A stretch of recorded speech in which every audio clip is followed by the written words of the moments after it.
Hello, everyone. Welcome back to your channel, 1000 Manga Recap. In the last episode, we saw one get arrested, and now, let's move on.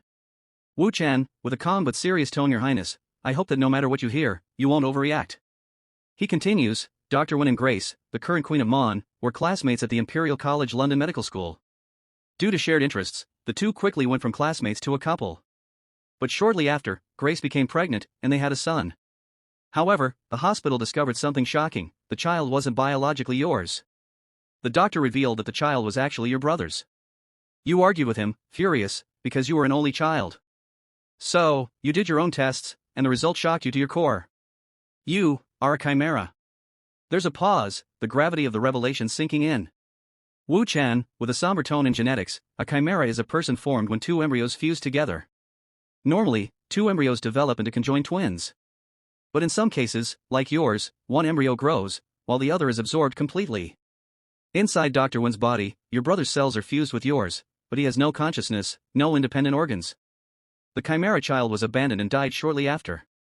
In an attempt to have a child that was purely yours and Grace's, you turned to in vitro fertilization. But Grace thought you'd lost your mind, and broke up with you. There's a brief silence, as Lara looks stunned, trying to process the shock. Lara, trembling, her voice breaking, Mr. Wu, are you saying that my sister, she isn't the king's child? Wu-chan, his voice firm, but gentle at this point, there's nothing more to say. I'm at your disposal. Lara, tears welling up, her hands shaking, Mr. Wu, I need to go home and handle this. I don't know what to do. Wu-chan, softly, trying to calm her, don't feel guilty.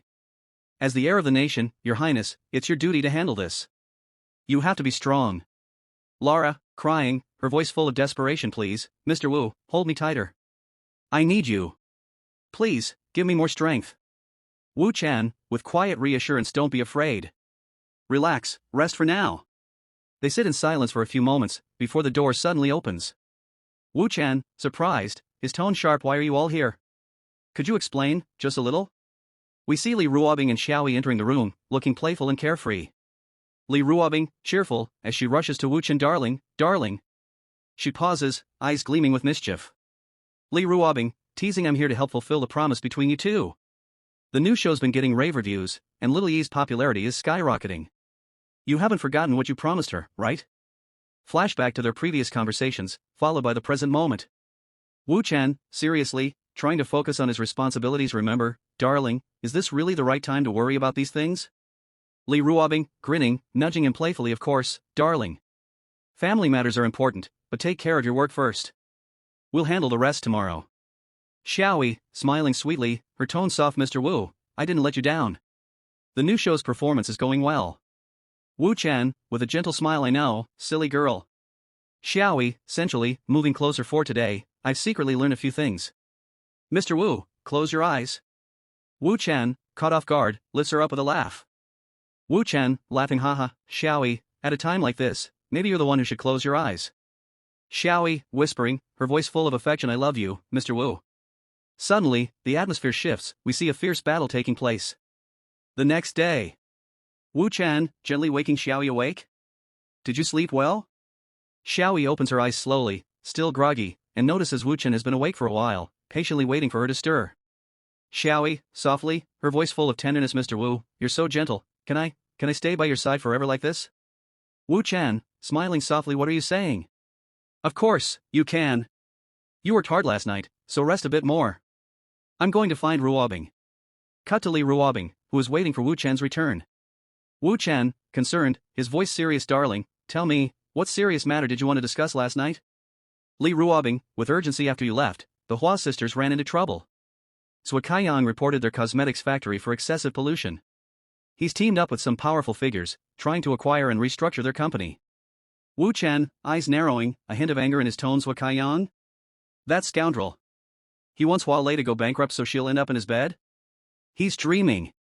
Stepping into action, Wu-chan's resolve hardens. Wu-chan, determined, I'll go explain things to Princess Lara and then return to Donghai. Cut to Lara, who is now more composed, but still visibly shaken. Wu-chan, calmly, but with concern, Your Highness, your sister's situation shouldn't be blown out of proportion. I trust you'll handle it properly. I'll arrange for someone skilled to protect you discreetly, his name is Lao Dao.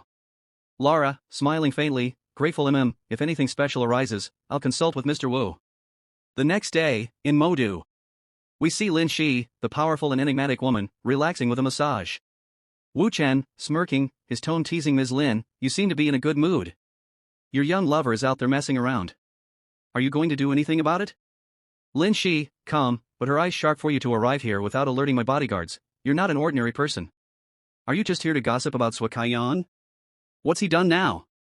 We learn that Lin Shi is a prominent figure in international investment. Wu Chen, smiling confidently, Swakayan is irrelevant.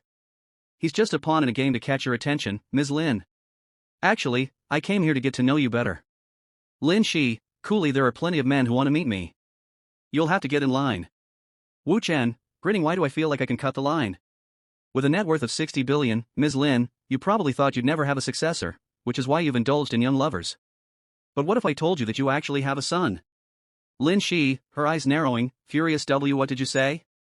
Wu Chen leans in, his tone turning serious as he reveals more. Wu Chen, calmly, in this cycle, Lin Shi ranks fourth on my list of intriguing women. Unlike me, who's had millennia to learn various skills in these loops. Lin Shi never really put effort into studying anything. She's a super genius who excels at anything she tries. But she used to be a hopeless romantic. She married at 25, had a child, and was happy. But when the child was 3, they went on a road trip, and her world fell apart. Her husband died instantly, and her child disappeared when the car fell down the cliff. Lin Shi was impaled by metal fragments, losing the ability to have children.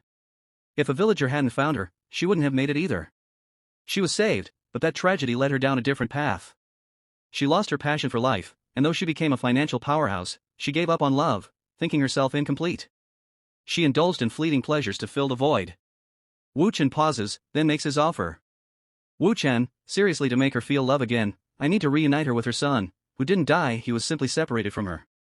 Awaken her maternal love, and she will feel again. Wu Chen, smiling with a hint of mystery, if you want to know where your son is, we'll need to make a little deal. Lin Shi, her voice trembling with emotion, what kind of deal? And we leave her hanging, on the edge of a decision that will change everything. If you like my video, please share and subscribe.